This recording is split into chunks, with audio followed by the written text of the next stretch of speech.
Good morning, students.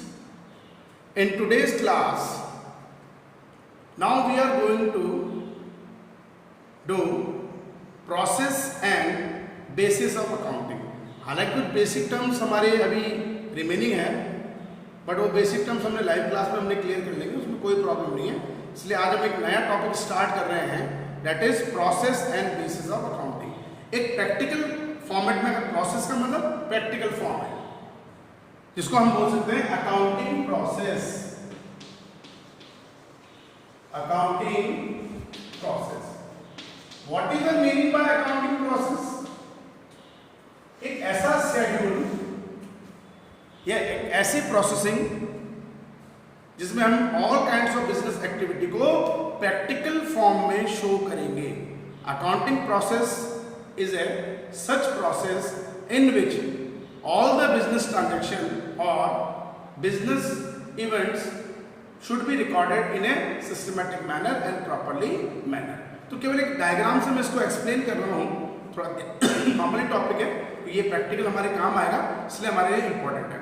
जब मैं process of accounting की बात करूंगा, अकाउंटिंग प्रोसेसिंग की बात करूंगा, फर्स्ट ऑफ ऑल जितने भी हमारे बिजनेस ट्रांजेक्शन है, all kind of business transaction, but एक चीज ध्यान नहीं रखना है, वो हमारे मॉनेटरी टर्म्स में ही होनी चाहिए. नॉन मॉनेटरी टर्म्स में अगर है तो अकाउंटिंग प्रोसेसिंग नहीं होगी. मॉनेटरी टर्म्स के अंदर रुपीस के अंदर हमको गिवन है तो आप उसको शो करेंगे ₹10,000, ₹20,000, ₹10,000. ओके, तो अकाउंटिंग प्रोसेसिंग का सबसे पहला जो पार्ट होता है that is identification of transaction. Number 1,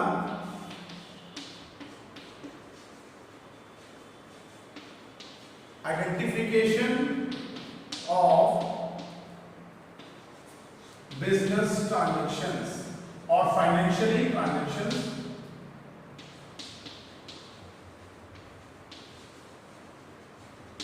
अब ये आइडेंटिफिकेशन कैसे होगा? जब हम इसके बाद में प्रैक्टिकल सम करना स्टार्ट करेंगे तब आपको सबसे पहले आपको ये आइडेंटिफाई करना है, गेट एंड गिव. जैसे मैं एक एग्जांपल हूं आइडेंटिफिकेशन का. For example, purchase of goods rupees 40,000 from Ram. Business transaction है, ये नॉर्मल एक्टिविटी है बिजनेस की. जब हम कोई बिजनेस ऑपरेट करते हैं, it is a normal activities. Time to time goods purchase करना, time to time goods sold करना, ये एक नॉर्मल एक्टिविटी का पार्ट होता है. तो goods purchase, goods of purchase of goods rupees 40,000 from Ram, या goods purchase from Ram rupees 40,000. Okay, normally चीज मैं इसको आइडेंटिफाई कर रहा हूं, तो आइडेंटिफिकेशन में मैं एक बेसिक कॉन्सेप्ट का आपको एक रूल बताऊंगा. हालांकि हम जब बुक की बात करेंगे तो आपको 2 अप्रोचेस गिवन होती है जो हम नेक्स्ट वीडियो में डिस्कस करेंगे, बाद के वीडियोस में हम डिस्कस करेंगे. That is traditional approach and number 2 modern approach. Traditional approach के अकॉर्डिंग आपको जनरलाइज करना है, जनरल एंट्रीज करनी, वो कैसे करेंगे वो आगे का टॉपिक है. मॉडर्न अप्रोच के अकॉर्डिंग अकाउंटिंग प्रोसेस के ऊपर, अकाउंटिंग इक्वेशन के बेस के ऊपर, प्लस माइनस के बेस पे इनके डिक्रीज अमाउंट आपको फाइंड आउट करना है. लेकिन उसके अलावा हम एक आइडेंटिफिकेशन के लिए या बिजनेस ट्रांजेक्शन को शो करने के लिए मैं मेरी तरफ से आपको एक कॉन्सेप्ट बताऊंगा, दैट इज बेसिक कॉन्सेप्ट. अब तो बेसिक कॉन्सेप्ट के अकॉर्डिंग हम चलेंगे. ये बुक में आपको नहीं मिलेगा. अकॉर्डिंग टू बेसिक कॉन्सेप्ट अगर हम इसको प्रैक्टिकली लेके चलेंगे तो 2 चीज होती है, गेट एंड गिव. जितने भी हमारे बिजनेस ट्रांजेक्शन होंगे, जितने भी हमारी फाइनेंशियल एक्टिविटीज होती है, वो 2 चीज पे डिपेंड करती है, बेसिक कॉन्सेप्ट के ऊपर, गेट एंड गिव. आपको क्या मिला, गेट मतलब आपने क्या अचीव करा, आपको क्या मिल रहा है बिजनेस ट्रांजेक्शन से, एंड गिव आपने क्या दिया. जैसे मैं अगर इसी एग्जांपल की बात करूं, केवल एक एग्जांपल में थ्योरिकल फॉर्म में हम ले रहे हैं आइडेंटिफिकेशन के लिए, बाकी तो प्रैक्टिकल हम बाद में करेंगे इसको. सबसे पहले आपने क्या आइडेंटिफाई करा, इसमें परचेज गुड्स फ्रॉम राम में बेसिक कंसेप्ट के अकॉर्डिंग गेट, हमने गेट करा है गुड्स. वी गेट परचेज हम करेंगे तो we get goods and give. अब हमें राम को पेमेंट करना है, from Ram we give cash to him. Okay, तो यहाँ पे गेट का मतलब हो गया गुड्स और गिव का मतलब हो गया कैश या प्रॉमिस वगैरह जो भी होगा वो आगे की बात है। तो सबसे पहले चीज, ज्यादा डीप में नहीं जाएंगे हम, सबसे पहले आपने क्या चीज क्लियर करी, आइडेंटिफिकेशन ऑफ बिजनेस ट्रांजैक्शंस, कि सबसे पहला हम इसको आइडेंटिफाई करेंगे कि शुरू में आपको थोड़ी सी इनिशियली स्टेज पे थोड़ी आइडेंटिफिकेशन चलेगा, बाकी जब आप रेगुलर हो जाएंगे एंट्रीज करने में तो आपको इतनी प्रॉब्लम्स नहीं आती है। ओके, नंबर 2, आफ्टर आइडेंटिफिकेशन हम इसको रिकॉर्डिंग करने से पहले हम इसको एक प्रॉपर डॉक्यूमेंट के अंदर, रिटन डॉक्यूमेंट के अंदर रिप्रेजेंट करेंगे, जिसको हम बोलते हैं representation of vouchers. Number 2,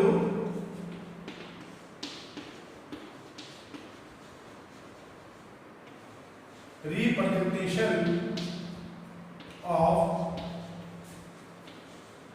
vouchers.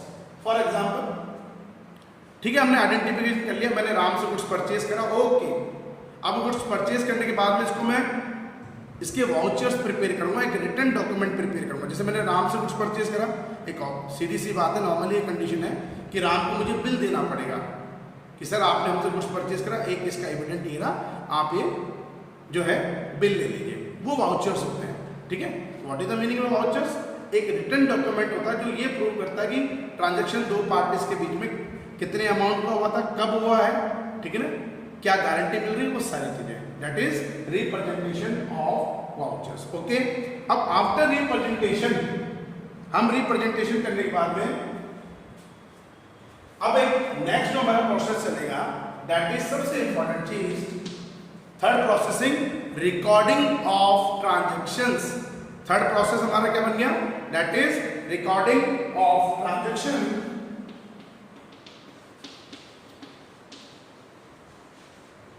Recording of transactions. अब तो रिकॉर्डिंग ऑफ ट्रांजैक्शन एक प्रैक्टिकल पार्ट हो गया अब आपके लिए। आइडेंटिफिकेशन आपने थ्योरिकल पार्ट माना भी, मुझे क्या मिल रहा है, मैंने क्या दिया।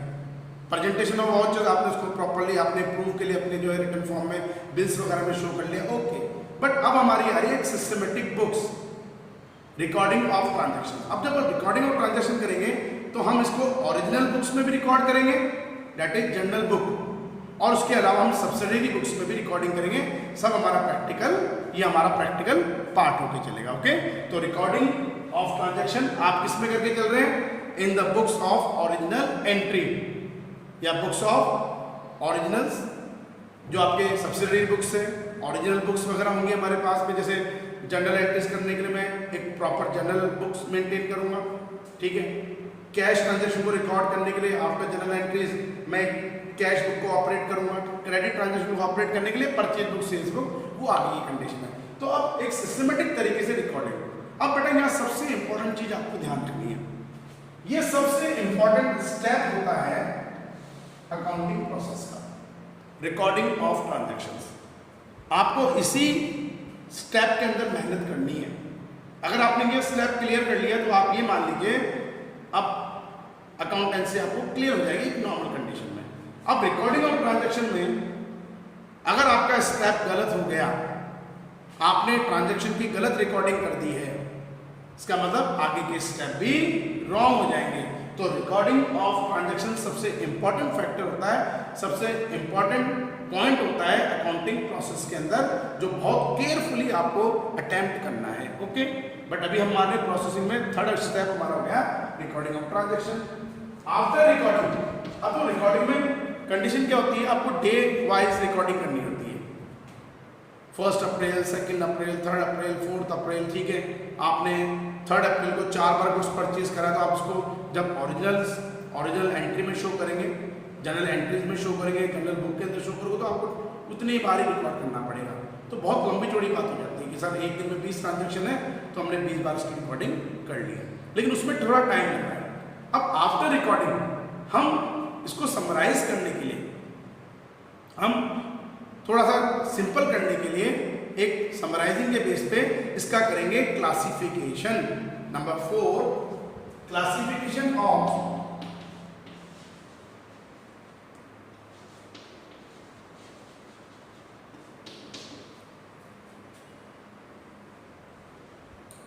Of transactions.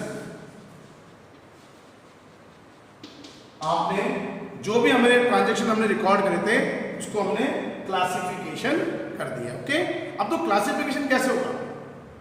इंडेक्स के बेस पे करेंगे। क्या अपना टाइम सेविंग करने के लिए इसकी करेंगे लेजर पोस्टिंग। लेजर पोस्टिंग जितने भी हमारी जर्नल एंट्रीज बनेगी जिनकी हम रिकॉर्डिंग कर रहे हैं, रिकॉर्डिंग करने के बाद में आपको एक स्पेसिफाइड बुक में क्लासिफाइड करना पड़ता है जिसको हम बोलते हैं लेजर पोस्टिंग। अब आप उसको लेजर पोस्टिंग के अंदर शो करेंगे। ये हम क्यों कर रहे हैं? ये रिकॉर्डिंग के बाद नहीं रहा। विदाउट रिकॉर्डिंग आप जर्नल एंट्रीज नहीं कर सकते, आप लेजर पोस्टिंग नहीं कर सकते, क्लासिफिकेशन नहीं कर सकते। लेकिन हम एक टाइम बचाने के लिए, जैसे मैंने आपको पहले भी एग्जांपल दिया था कि मान लीजिए हमारी अकाउंटेंसी की बुक है, ओके 9-10 चैप्टर एक बुक के अंदर हमारे पास है। मैं आपको बोलूँ बेटा chapter number bills of exchange, chapter bill of exchange आप ओपन कीजिए। अब आप पन्ने पलटेंगे, लेकिन शुरू में आपको जब इंडेक्स दे रखे हैं तो आपको पता लग जाएगा कि पेज नंबर किस पे बिल्स ऑफ एक्सचेंज है, आप उसको वही। तो इंडेक्स भी वही कंडीशन है और क्लासिफिकेशन ऑफ ट्रांजेक्शन भी हमारे पास में वही कंडीशन बनती है। ओके, तो आफ्टर रिकॉर्डिंग जो हमारा नेक्स्ट स्टेप है दैट इज क्लासिफिकेशन। लेकिन मैंने बेटा पहले भी एक बात क्लियर कर दी है, रिकॉर्डिंग वाला स्टेप गलत हो गया। अगर आपने रिकॉर्डिंग को गलत कर दिया तो ये मान लीजिए क्लासिफिकेशन रॉन्ग हो जाएगा। देन उसके बाद क्लासिफिकेशन के बाद में नेक्स्ट स्टेप हमारा जो चलेगा that is summarising and analysing. कि आपने सारे रिकॉर्ड कर लिए, समराइजिंग प्रॉपर्ली आपको एक मैथमेटिकल एक्यूरेसी के लिए देखना है, एनालिसिस कि आपको प्रॉफिट हो रहा है कि लॉस हो रहा है। तो final step that is summarising and analysis. Okay, and analysis of transactions. ठीक है, summarising and analysis of transactions. Okay, ये फाइनल स्टेप हमारे पास बनेगा, summarising and analysis of transaction. But अब सबसे इंपॉर्टेंट बात क्या है कि समराइजिंग और एनालिसिस हम कैसे करेंगे? इसको हम रिप्रेजेंट करेंगे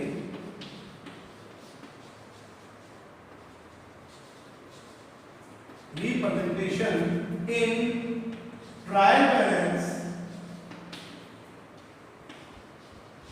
and balance sheet. Trial balance और बैलेंस शीट में हमें इसको रिप्रेजेंट करना पड़ेगा। जब जाके हमें summarising that means trial balance. अब वो कैसे, एक दिन का टॉपिक या बड़ा टॉपिक नहीं है, एक मैथमेटिकल एक्यूरेसी के लिए, एक अर्थमेटिक एक्यूरेसी के लिए हम इसको प्रिपेयर करेंगे। एंड रिप्रेजेंटेशन करने के लिए हमने एनालाइज समराइजिंग करी पहले, देन उसके बाद में एनालिसिस। आपको प्रॉपर्ली फाइनल अकाउंट बनाने पड़ेंगे, ट्रेडिंग अकाउंट, पीएनएल अकाउंट, जिसके बेस पे आपको प्रॉफिट कैलकुलेट होगा। देन उसके बाद में आप एंड ऑफ ईयर अपनी फाइनेंशियली पोजीशन शो करेंगे। तो उस फाइनेंशियल पोजीशन शो करने के लिए वी प्रिपेयर बैलेंस शीट। तो ये कुछ स्टेप है हमारे पास में प्रोसेसिंग ऑफ अकाउंटिंग या अकाउंटिंग प्रोसेसिंग के लिए जो हमारा प्रैक्टिकल का पार्ट बनेगा। ओके, अभी केवल थ्योरिकल फॉर्म में हमने क्लियर करा, पहला पार्ट हो गया processing of accounting. After it basis of accounting. Okay,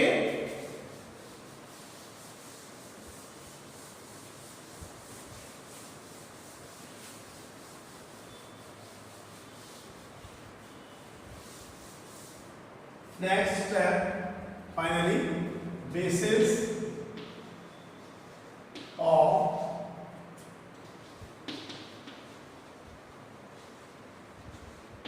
accounting। Okay, ये इंपॉर्टेंट पॉइंट है बेटा। जब भी हम कोई बिजनेस एक्टिविटीज को ऑपरेट करते हैं, बिजनेस एंटिटी एंटरप्राइजेस को ऑपरेट करते हैं, तो हमारे पास अकाउंटिंग के नॉर्मली दो बेसिस होते हैं। नंबर 1 कैश बेसिस और नंबर 2 अक्रूवल बेसिस। ओके, दो बेस हम लेके चलेंगे, number 1 cash basis of accounting और number 2 accrual basis of accounting. बहुत इंपॉर्टेंट पॉइंट है प्रैक्टिकल के लिए भी। क्योंकि जब हम एंट्रीज करेंगे, जनरलाइज करेंगे, तो अगर हमने कैश बेसिस को इग्नोर कर दिया और अक्रूवल बेसिस पे एंट्रीज कर दी, या अक्रूवल बेसिस को इग्नोर करके हमने कैश बेसिस पे एंट्री कर दी, तो आपकी एंट्रीज गलत हो जाएगी। तो जब आपने रिकॉर्डिंग ही गलत कर दी तो आगे के सारे स्टेप, क्लासिफिकेशन, समराइजिंग, एनालिसिस, सब गलत है। अब एक नॉर्मली बात है, ज़्यादा डीप में जाने की हमें जरूरत नहीं है, वो तो हम जब प्रैक्टिकल सम करेंगे तभी आपको और एक्सप्लेन हो जाएगा। हम जब कैश बेसिस की बात करते हैं, what is the meaning by cash basis? एक नॉर्मल चीज दे रखी है बेटा, ऐसे ट्रांजैक्शंस जो केवल कैश बेस पे होते हैं। मैंने कैश में गुड्स परचेज करा, हमने कैश में गुड्स सोल्ड करा, हमने सैलरी कैश में पेड करी, हमने रेंट कैश में पेड करा, हमें कोई इनकम कैश में हो रही है। All kinds of cash transactions वो किस बेसिस पे मेंटेन होते हैं? कैश बेसिस पे। अगर मैं इसको सिस्टमैटिक एक डेफिनेशन के बिहाफ पे लेके चलूं तो एक बेस हम मान रहे हैं कैश बेसिस ऑफ अकाउंटिंग में। Under this basis only cash transactions should be recorded, कि केवल हमें कैश ट्रांजैक्शन रिकॉर्ड करना है। In other words, credit transaction are not recorded at all. अगर आपने कोई कमेंट हुआ है, जैसे मैंने कुछ कैश में परचेज करने के बजाय मैंने क्रेडिट बिहाफ पे परचेज कराया, तो जब तक मैं उसको पेमेंट नहीं करूंगा वो कैश बेसिस नहीं माना जाएगा। तो इसमें वही कंडीशन बोला, in other words credit transaction are not recorded at all and are ignored till cash is actually received or paid off them. जब तक उनका कैश रिसीव और पेमेंट नहीं होगा आप उसको कैश बेसिस नहीं मानते। तो कुल मिला के बात होगी कैश बेसिस में only cash transactions should be recorded.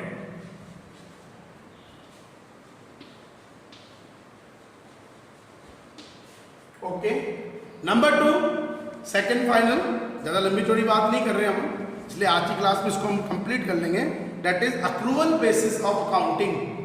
Accrual basis का मतलब होता है all transactions which are related to the current year. मतलब अक्रूवल बेसिस में हो गया transactions which are related to current year should be recorded।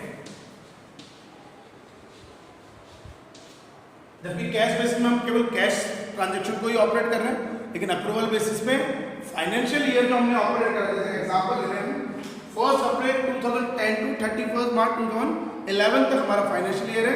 तो चाहे कैश बेसिस ट्रांजैक्शन ऑपरेट करो, चाहे सॉरी क्रेडिट बेसिस ट्रांजैक्शन आप ऑपरेट करो, अक्रूवल बेसिस में आपको all current transaction should be recorded करने पड़ेंगे। That is known as an accrual basis. अब आप बोलेंगे सर ये यूज कहाँ आएगा प्रैक्टिकल फॉर्म में, वो हमारी आगे की बात है। तो what is the meaning bye accrual basis of accounting? That is a current year basis. Under this basis, income are recorded when they are earned or accrued। मिली हो कैश में चाहे नहीं मिली हो अपने पास में, whether cash is received or not। Similarly, आप expenses में वही बात ले लीजिए, expenses are recorded when they are incurred or become due or not when the cash is paid for them। ठीक है, हमने ये माना करंट ईयर के ट्रांजैक्शन हमें इसके अंदर प्रॉपर्ली केवल आपको रिकॉर्ड करने हैं। ओके, तो एक नॉर्मली चीज हमने ले ली है कि हर तरह के ट्रांजैक्शन आपको रिकॉर्ड करने हैं, लेकिन होना चाहिए करंट ईयर का, चाहे वो कैश बेसिस पे हो या क्रेडिट। अब मैं इसका एग्जांपल कर लूँ, कैश बेसिस में हम कैश ट्रांजैक्शन को, जैसे हमने टोटल सेल्स करी बिजनेस एंटरप्राइजेज में 1,40,000 की, 40,000 उसमें क्रेडिट है, 1 लाख हमारा कैश हो गया। तो अब मैं कैश बेसिस ट्रांजैक्शन में केवल कितने की रिकॉर्डिंग करूंगा? ओनली 1 लाख की, क्योंकि मुझे कैश इतना ही मिल रहा है। अब ऐसे अप्रूवल बेसिस में मैं क्या करूंगा? 1,40,000 में 40,000 मेरा क्रेडिट है, 1 लाख मेरा कैश है, चाहे मुझे 40,000 रिसीव नहीं हो रहा, but it is related to the current year, ये हमारी करंट ईयर से रिलेटेड है। अब मुझे इसको भी वहां पे रिकॉर्ड करना है। तो अक्रूवल बेसिस में करंट ईयर ट्रांजैक्शन आपको रिकॉर्ड करने हैं, और कैश बेसिस पे only cash transaction should be operated, चाहे वो किसी पर्टिकुलर ईयर से कोई रिलेटेड हो, चाहे वो हमारे कैपिटल नेचर के हो, चाहे रेवेन्यू नेचर हो, उससे कोई मतलब नहीं। कैश आना चाहिए और कैश जाना चाहिए। That is cash basis accrual current year. तो कहने का मतलब क्या हो गया, जब मैं बेसिस ऑफ अकाउंटिंग करूंगा प्रैक्टिकल फॉर्म में, तो हमें दो बेस मानने हैं, cash basis and accrual basis. जब मैं आपको प्रैक्टिकल रिकॉर्डिंग करूंगा, जर्नल एंट्रीज वगैरह कराऊंगा, तो ये चीज एक्सप्लेन हम करके चलेंगे, ठीक है। अब आज की क्लास में हम इतना ही करेंगे। नेक्स्ट क्लास के अंदर हमें इसका कोई डिफरेंसेस पहले क्लियर करना है, फिर डिफरेंसेस क्लियर करने के बाद में हम अकाउंटिंग प्रोसेसिंग में आएंगे, जब मॉडर्न अप्रोच के अकॉर्डिंग और ट्रेडिशनल अप्रोच के अकॉर्डिंग हम जब एंट्रीज वगैरह बनाने जाएंगे तो कितने तरह के अकाउंट्स वगैरह होते हैं, क्या होते हैं, वो आपको क्लियर करेंगे, ठीक है। तो आज की क्लास में इतना ही। Thank you.